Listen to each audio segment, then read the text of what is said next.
Chapter 23, Section 2. One of the most disruptive forces of the 1920s is going to be Prohibition.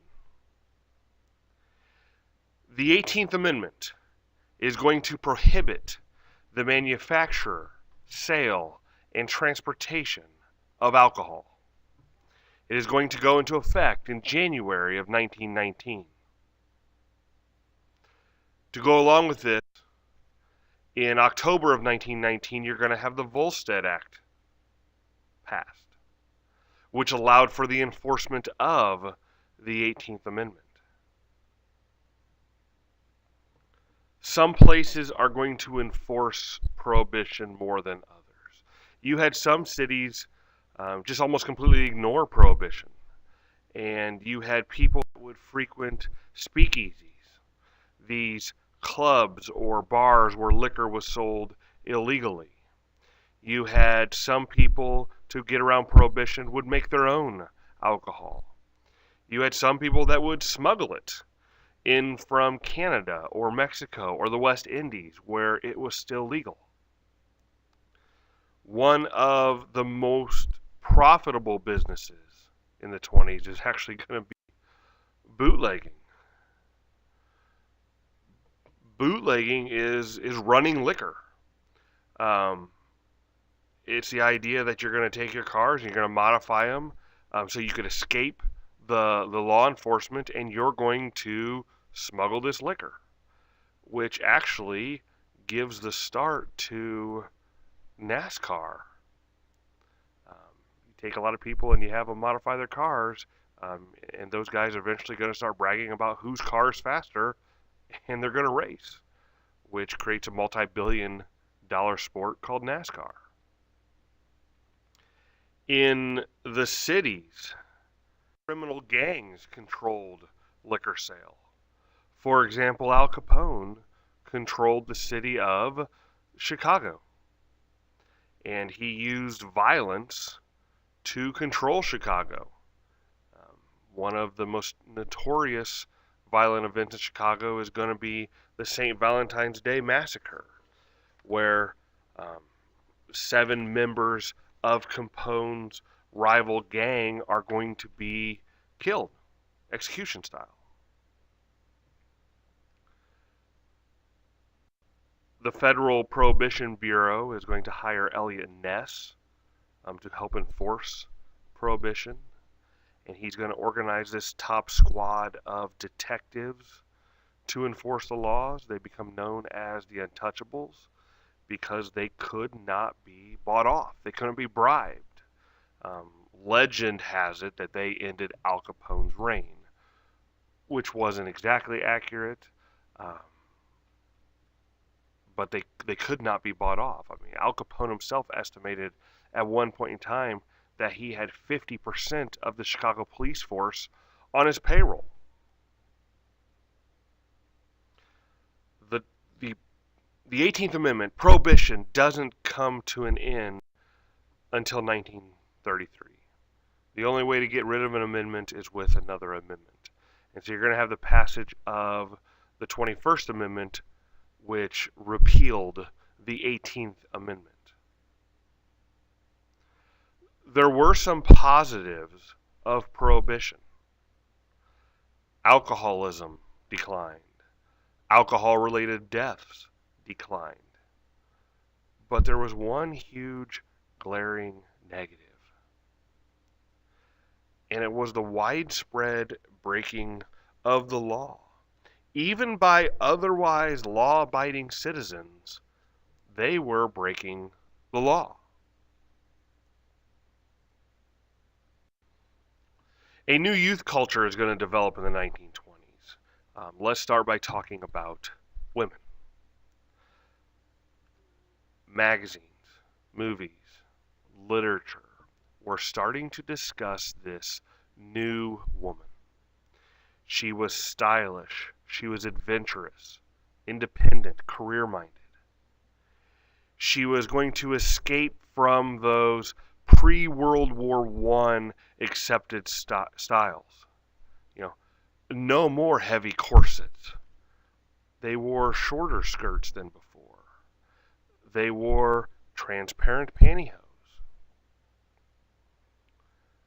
The nickname given to the women who adopted these new styles, they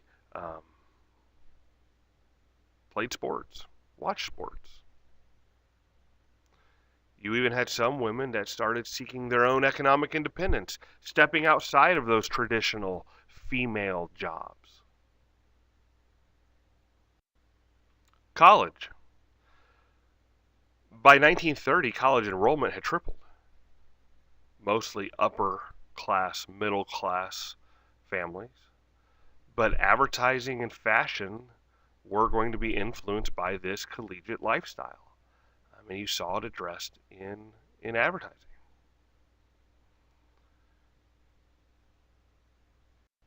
You had new leisure activities and fads sweeping the nation.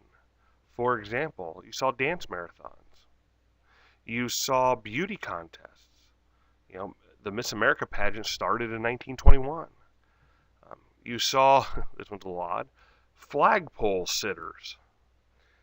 People would climb onto these tiny platforms on top of flagpoles. Usually these were used for publicity stunts by a business. You're walking down the street and you see somebody sitting on a flagpole, you're probably going to go check it out. Let's talk mass entertainment. Americans had more money and more free time than ever before. And they wanted entertainment. Let's start by talking about radio. The very first radio stations are going to be in the 1920s, and it's going to be Detroit's WWJ and Pittsburgh's KDKA. That was in 1920. By the end of the decade, there's more than 800 stations. And programming then was very diverse. It wasn't like today where you turn into one station where it has one style of music or talk or sport or whatever. Back then, there were very few radio stations, so you played everything. That one radio station would have church services, it would have news, it would have music, it would have sports. The two events in 1921 that had the most listeners was a heavyweight boxing match and the World Series. Radio sold advertising spots to make money. You saw national networks start to develop in the late 20s, like the National Broadcasting Company. They would offer packages of programs to local stations. So that way Americans all over the U.S. were now listening to the same programs at the same time. Movies. Movies are going to become way more appealing thanks to this guy right here, Cecil B. DeMille. He's the one that introduced the idea of the epic plot, complex characters, movies that you and I would want to watch. You're going to see a shift in where movies were made. They had been made a lot in New York and New Jersey, but you're going to start seeing a shift towards Hollywood. Silent film stars captivated moviegoers like Charlie Chaplin. But the silent film industry is going to come to an end in 1927 when Warner Brothers releases its first feature-length talkie. It was called The Jazz Singer. Now that you had sound in the movies, you have a whole new type of entertainment with musicals and new newsreels and things like that. By the end of this decade, 80 million people are going to the movies each week. But as more movies are being made, there's going to be a change in morality and sexuality in the movies. It starts troubling some Americans, and they start demanding some sort of regulation. And in 1922, Will Hayes is going to head up a new movie regulatory group. And they rigorously enforce these regulations in the 20s. I mean, these right here are examples that would not be allowed under the Hays movie regulations. Let's talk sports. Professional sports were now available to Americans with this new technology. I mean, before, if you followed professional sports, it was because there was one in your area. But now players and teams can gain huge followings. People like Red Grange, who went to the U of I and played for the Bears. People like Babe Ruth, Lou Gehrig, Ty Cobb, huge followings. As you can kind of tell here, the nation's most popular sport was baseball. Even popular enough to survive a corruption scandal called the Black Sox scandal, where Shoeless Joe Jackson and 7 other White Sox players were accused of accepting bribes to lose the 1919 World Series. And so going into the 20s here, they were under investigation, but baseball survived.